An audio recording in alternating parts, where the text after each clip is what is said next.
all veterans and military service members. Ladies and gentlemen, students, cadets, staff, and veterans, thank you for joining us this morning as we recognize our veterans and military service members for their service to our great country. I'm Cadet Caleb Sides from Triad Air DC. As we take the time today to pay our respects to those veterans who served and military service members currently serving, we thank them for their selfless actions performed for the welfare of generations ahead.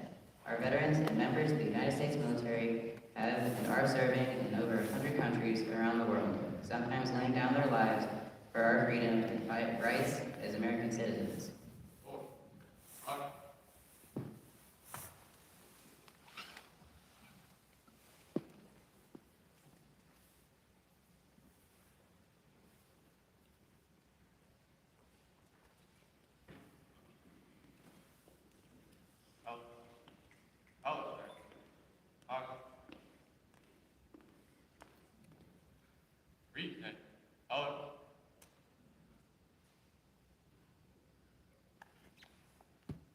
To begin the ceremony, I would like to direct your attention to the honor guard as they present the colors. Please stand and remove your hats.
You may be seated.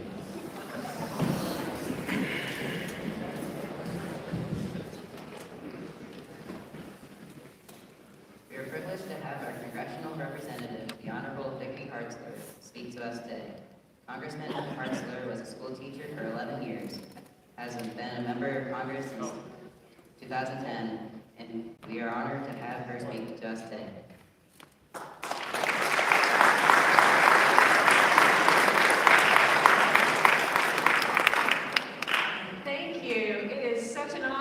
It's so good to see all of these amazing young people and to see our amazing veterans. Thank you for your service. I feel so honored to be here, and so it's a pleasure to be here, join my fellow Missourians, distinguished guests, our non-Nostr students, and most of all, our extraordinary veterans and their families. I'm deeply humbled and privileged to spend another Veterans Day with you, and I couldn't be happier that the Panther team is commemorating this occasion today. To our veterans in attendance, today we gather to honor you and your brothers and sisters in arms who have served in every war since our nation began. We come together to express our deepest gratitude for the sacrifices you and your families have made here at home and at outposts around the world. The sacrifices of your honorable few allow us to gather on days like this, and we should take every opportunity we have to thank you. For over a century, on the 11th day of the 11th month, the American people have observed this occasion, originally as Armistice Day and now as Veterans Day. As a nation, we have dedicated this day to honor all Americans who have served, both in times of war and in times of peace. We gather here to pay respect to those who have passed the torch of liberty from one great generation to the next. Throughout our history, America's best and bravest have answered their nation's call, fought for our freedoms, and stood sentry over our security. Serving at home and abroad, their unbroken chain of service reaches back to the origins of American history. From Bellawood to Baghdad, from Midway to Mosul, nearly 50 million Americans have donned the uniform. Our veterans have represented every color, every creed.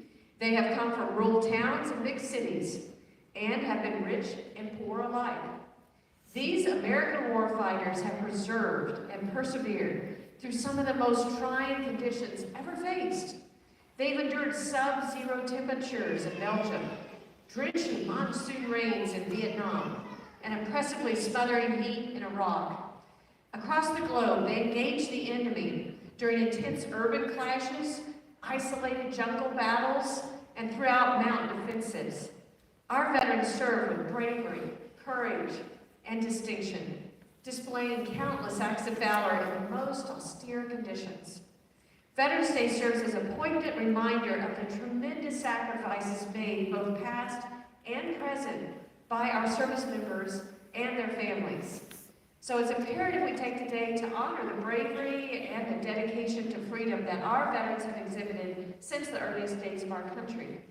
Whether on the beaches of Normandy, in the jungles of Vietnam, or atop the mountains of Afghanistan, our men and women in uniform have made tremendous sacrifices to safeguard the liberty that we enjoy today.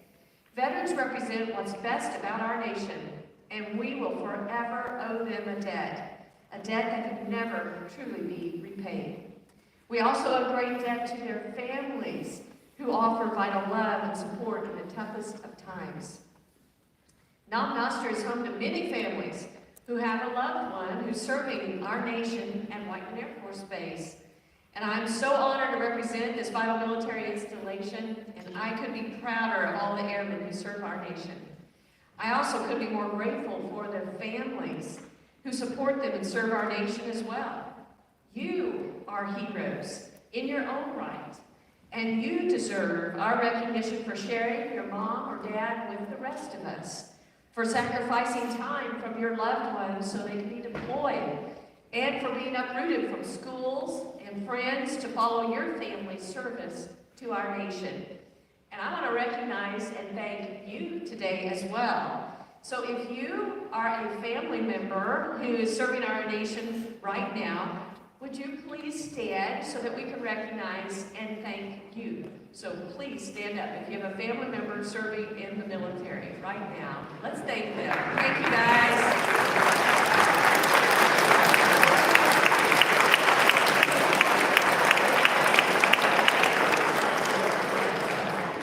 It's amazing.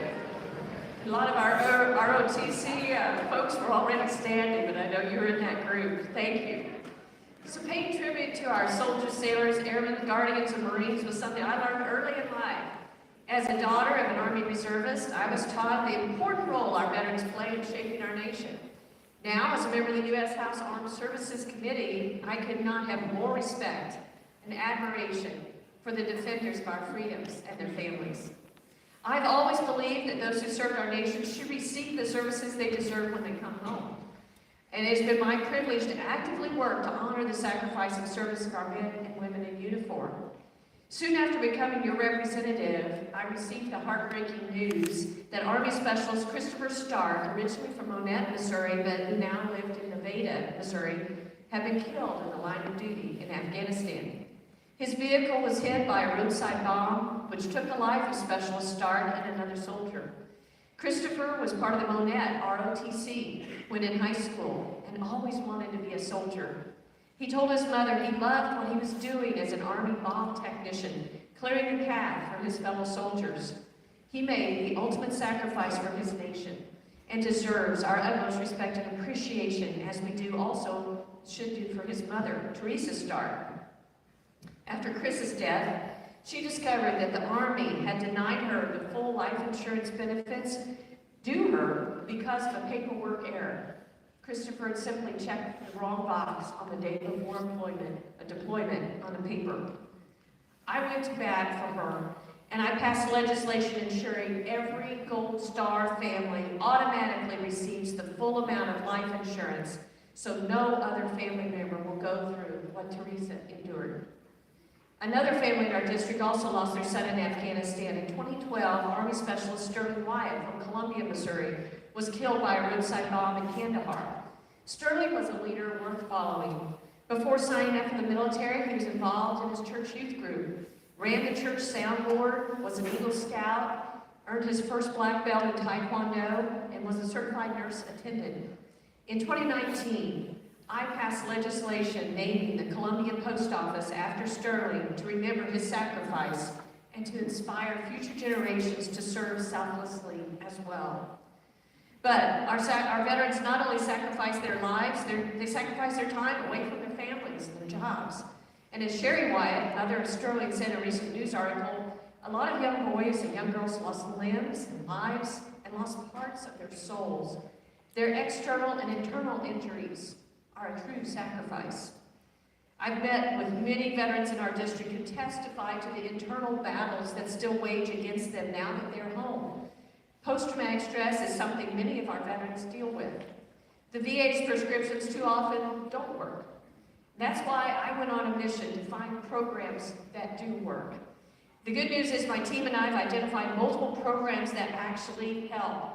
They give hope and healing and purpose to those suffering with PTSD and have saved countless lives, marriages, and futures. And I've personally gotten to know the leaders of these organizations, and I'm so grateful for them. They all have been there. Many had PTSD. Several were suicidal. Others were near divorce, but they found hope and help. And I put together a brochure, which is on your chair, that describes the programs and gives information on how to participate. Please take the brochure with you and take advantage of these programs if you or someone you know has challenges. You are not alone. These programs are free and they're available for all. I want you to take advantage of them. Know that I am here to help and support. I remain steadfast in my mission to help improve the lives of those who have served. With the help of my colleagues, we have fought for increased access to health care, honored our Blue Water Vietnam veterans with improved access to care, and passed legislation ensuring those whose health has been affected by the burn pits get compensation. Our veterans have earned these benefits and so many more. Not only did you serve with dedication and commitment in uniform, but your service did not conclude when you returned to civilian life. You became leaders in your community, built businesses, and raised children to love and serve this country. You transitioned from troops to teachers, evolved from airmen to entrepreneurs, and moved from the front lines to farms across America. You continue to stand strong for freedom and liberty today as positive examples of service, duty, and honor in our communities. In admiration of all you've done for our country and to continue to do in our communities, I'm excited to share a token of my appreciation for veterans here today. Challenge coins are a symbol of pride and teamwork and unity among the bravest in our society, and I want to give each one of you a coin as a token of my respect and appreciation for you and your service. So from small towns to big cities, our veterans, like those here today, are as important today as they were when they wore that uniform. You not only serve as beacon for friends, families, and neighbors, but an inspiration to the next generation of American service members. Part of that next generation of men and women serving and wearing the uniform will undoubtedly be members of the Non-Noster Junior Reserve Officer Training Corps. And I'm so excited to see that this wonderful program of leadership is alive and well here. I'm so proud of each one of you who are participating. We are truly blessed to be living in a land whose freedoms was bought by the actions of brave Americans who took the oath to defend us against our enemies. Welcome home to those who failed to be properly recognized when we came back. We are grateful to all of you for your sacrifice. We appreciate and are grateful for your service, and we thank you. We will always be there fighting for you because you fought for us. So may God bless each of those of you who served and those who are defending us today, and may God bless the United States of America. Thank you.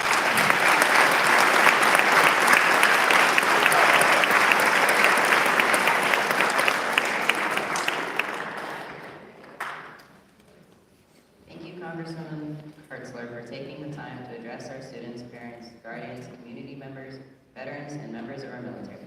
Thank you. Please focus your attention on the center floor as the Triad Air Force Junior RTC Honor Guard performs a special flag holding ceremony.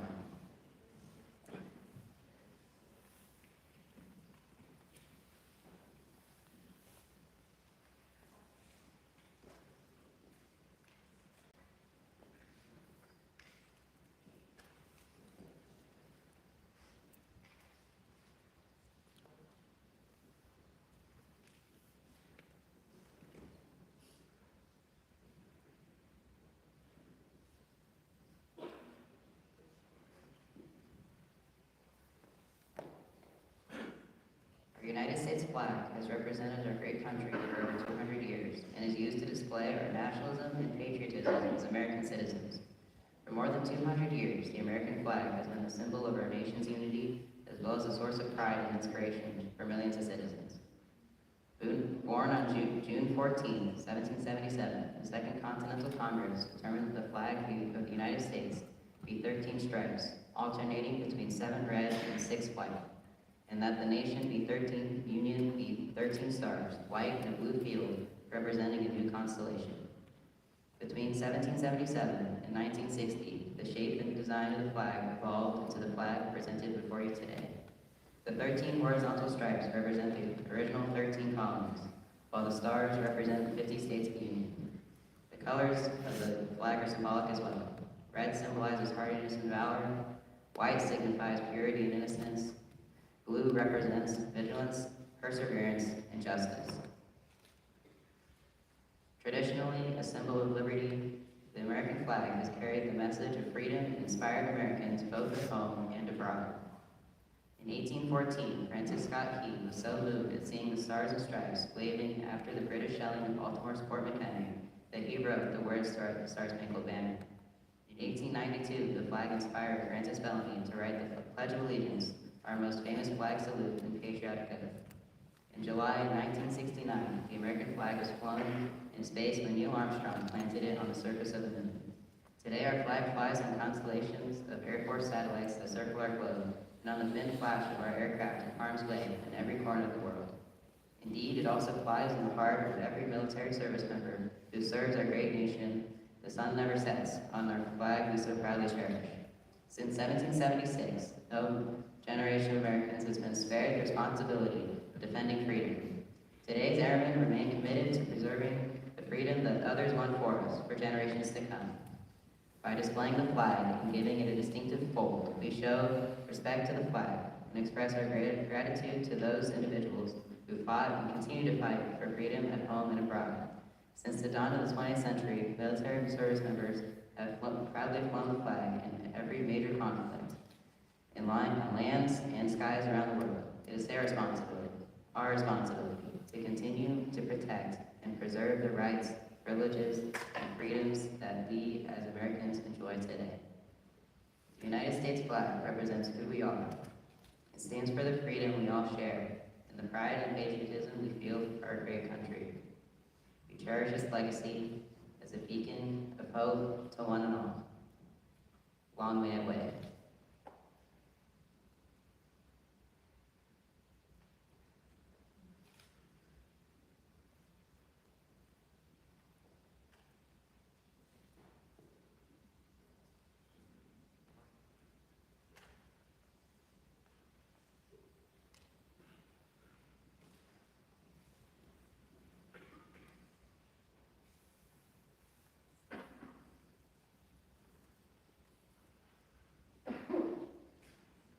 At this time, we would like to welcome our Noster High School principal, Mrs. Leslie Brown, to come down to the floor to make a very special presentation.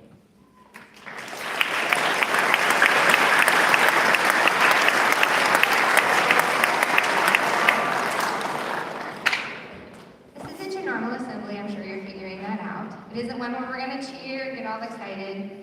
It's one where we're just going to honor people that have given things that they can't get back, things that we didn't earn, and things they didn't even ask us to do something for.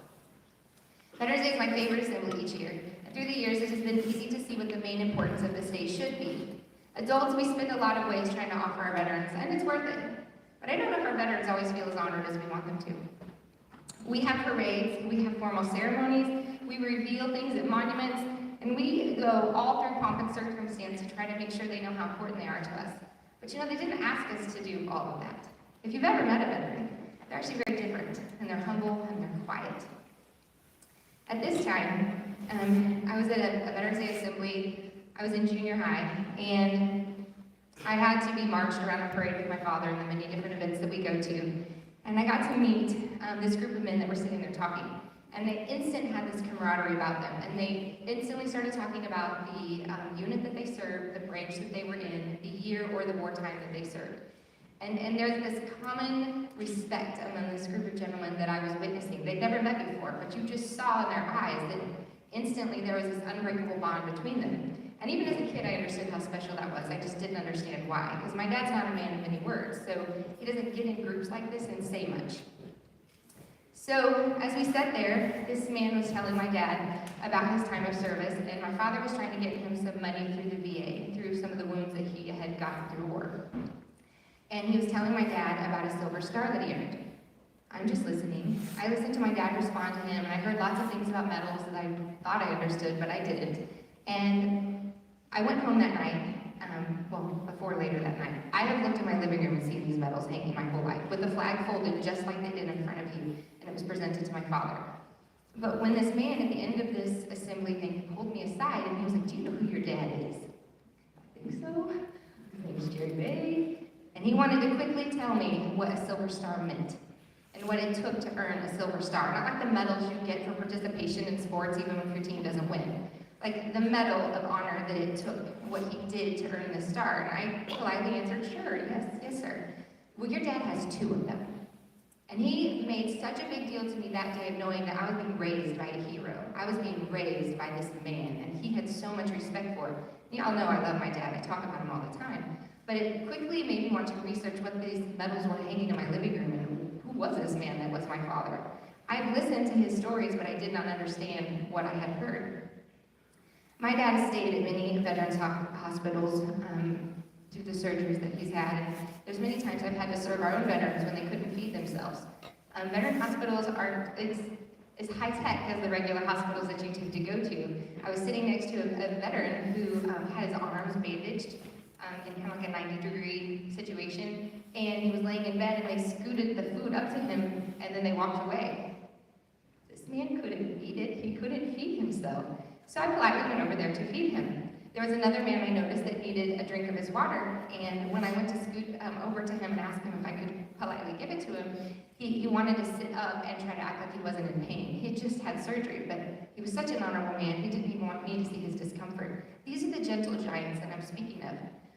We had a Veterans Day assembly, of course, many throughout the years, and I'd ask on my staff, "Hey, could you tell me your veterans in your lives? Could you tell me their stories? Could you send some to me? I would like to celebrate them." So this one mentor teacher I had started sending me some stories. We know the big wars, right? We know in World War II, one of the biggest events is when they stormed the beach of Normandy. We've seen it in picture books, we've seen it in history books, we've seen it on movies. But I got to meet a man that did it. And you would never know, he'd been at my school serving with his daughter so many times, and she gives me this sheet of all of his accomplishments, and I ask him about it. "Oh yeah, that's what everybody would have done." Well, he raised a grandson that serves our school, Mr. Easterwood. He might not even know all the stories of his grandpa. His grandpa was a hero, and you would never know it because he was a quiet man. He told me about the way the salt water tasted when they jumped off the ship.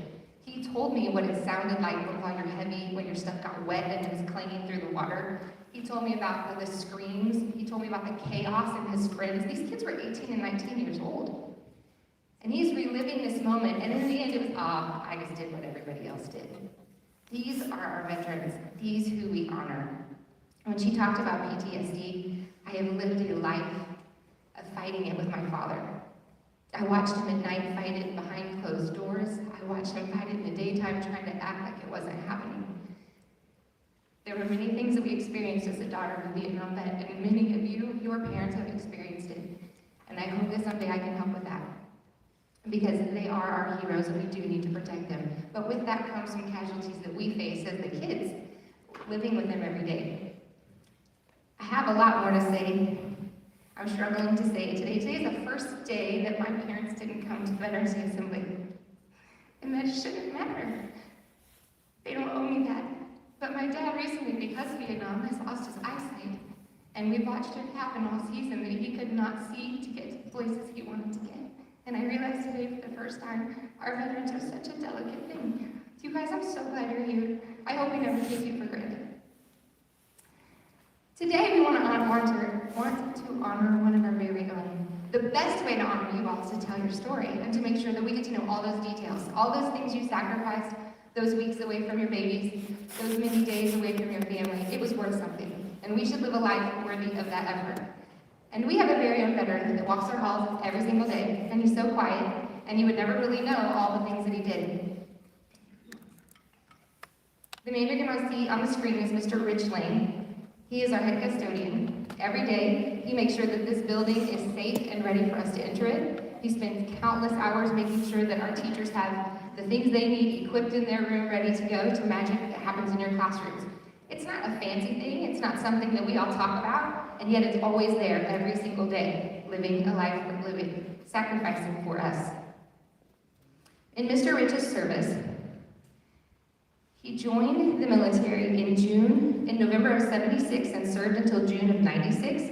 He was selected as a 68 CAMS General Leo Marquez Technician of the Year in 88. He was named the Lance P. Sijon Leadership Award in 89 and one of the 12 Outstanding Airmen of the Year in the 8th Air Force in 89. During his career, he traveled the world and was in global missions including Desert Shield and Desert Storm. His scariest mission while stationed in North Carolina, his airplane, part of the KC-10s, ferrying some flights overseas. There were storms at the first base that they were to land, so they had to go to a second base. One of the fighters crashed on the runway and made that airbase impossible to land. They had to circle the area until it was cleared. They had to stay in the air so long they were running out of fuel. They climbed to a higher altitude to try to conserve fuel. They were going through the procedures to get ready to ditch the airplane in the ocean when a KC-10 on the ground took off from another shorter runway and made it to them in time to refuel so they could land safely. I'm so sorry. Rich, are you here today? He normally takes off on Veterans Day, but that's okay. I'm honoring him anyway. Mr. Rich Lane deserves your respect. If you see him, please high-five him and thank him for his service. At this time, I would just like to thank all of our veterans in attendance today. We appreciate all that you've done, things that you don't talk about, things we don't know about, the sacrifices you've given that we can't even put words to. But if I could hug every one of you and tell you that I will promise to live a life worth living and make something of your service and your time. Thank you and happy Veterans Day.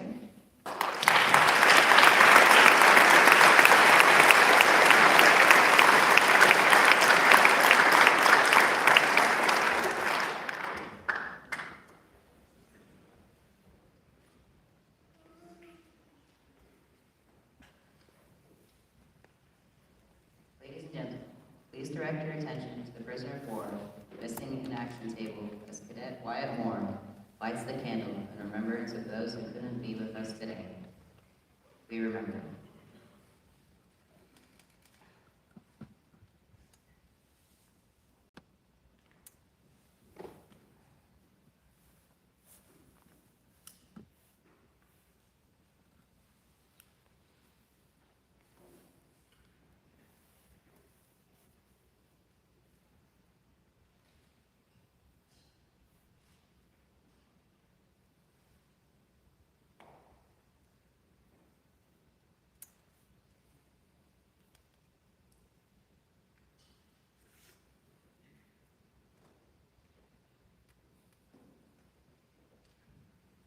Please show your respect to our veteran and military service members as you depart the gym today.